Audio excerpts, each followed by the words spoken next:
Y precisamente para abordar esta visita que realizó el presidente ucraniano Volodymyr Zelensky al presidente de Estados Unidos, Joe Biden, saludo con gusto a Fausto Pretelín Muñoz de COTE. Él es internacionalista, obviamente especialista en estos temas. ¿Cómo está? Buenas tardes. ¿Qué tal, José? Buenas tardes. Gracias. Sin duda importante esta reunión para lo que significa a nivel internacional, ¿no?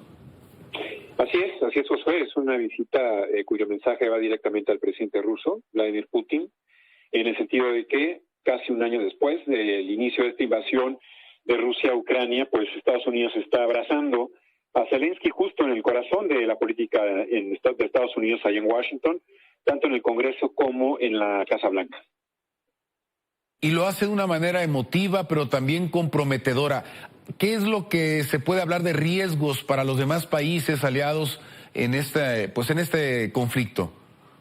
Bueno, hemos visto en la Unión Europea, por ejemplo, ¿no? Los 27 miembros han sido muy claros a la hora de estar criticando la postura del presidente ruso, algunos países más que otros, ¿no? Yo creo que el presidente ruso lo que apostaba era la fisura de los 27 y sobre todo que el Congreso en Estados Unidos no permitiera las ayudas permanentes a Ucrania, y justo va Zelensky en un momento en donde pues prácticamente a pocas semanas de que haya un cambio en el Congreso, si bien es cierto que el Senado seguirá dominado por los demócratas, en la Cámara de Representantes tampoco es de que les haya ido muy mal, como se esperaba, pero son los republicanos los que van a tener el control.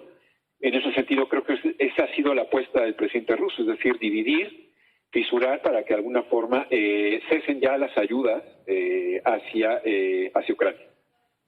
Es decir, ¿esto compromete de alguna forma también a mantener el conflicto antes que llegar a una tregua? Es decir, ¿compromete de alguna manera a Estados Unidos a apoyar de manera quizás en bélica, es decir, en armas? En el corto plazo sí, porque de alguna forma obligan al presidente ruso a tener un discurso mucho más bélico. Lo vimos el día de ayer, en donde dijo que Rusia va a avanzar hacia adelante desde el punto de vista del armamento nuclear, lo cual cuando uno habla del armamento nuclear pues es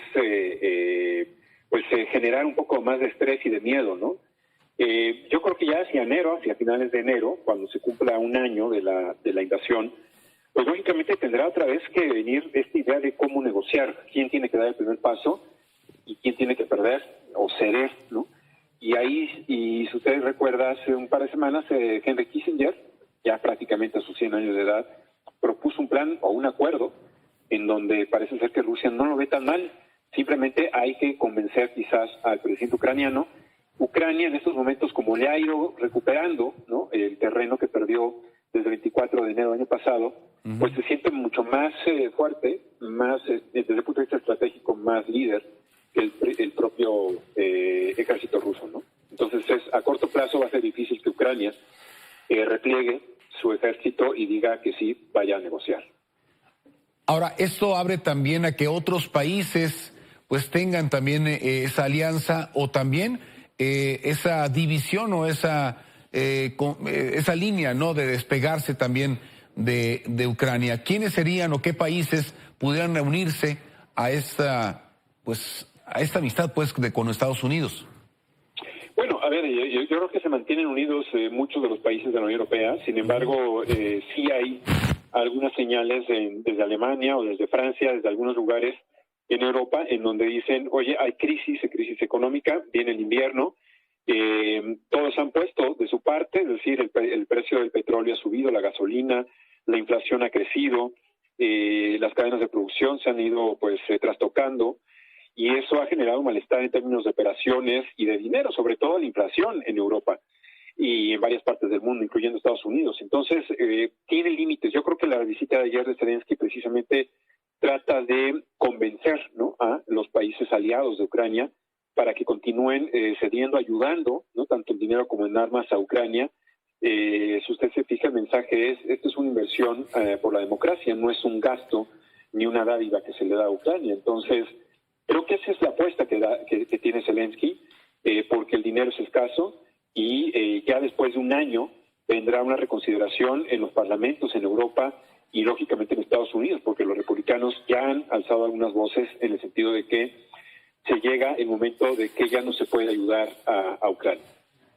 Eso significa entonces que de alguna forma, ya lo dice usted, Fausto Muñoz, que el impacto pues económico y financiero para muchos países, pues que dependemos todavía de este conflicto, pues se va a alargar. ¿Qué es lo que debemos hacer? No solamente en México, sino todos los países que estamos siendo afectados, todo el mundo, pues, para que esto, pues, con pronóstico reservado de alargue, pues vaya a afectar la inflación en muchos países. Sí, yo creo que el escenario más sensato es quizás un acuerdo, una negociación entre las dos partes. Ha habido países como Turquía que han sentado tanto ucranianos como a rusos al inicio de este conflicto. Quizás tenga más elementos para poder hacerlo el presidente Erdogan, pero también desde China tendrá que ver esta reconsideración. Lo que pasa es que China también tiene o está metido en otros asuntos geopolíticos importantes, como es el caso de Taiwán o Hong Kong.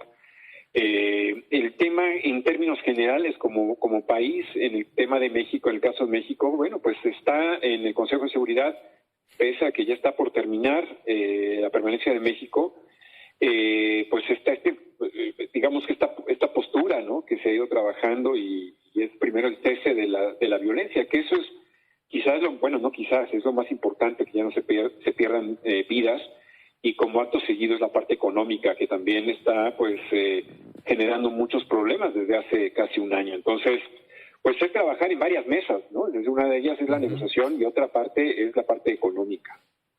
Es decir, en resumen, que esta visita trae más malas noticias que buenas a futuro.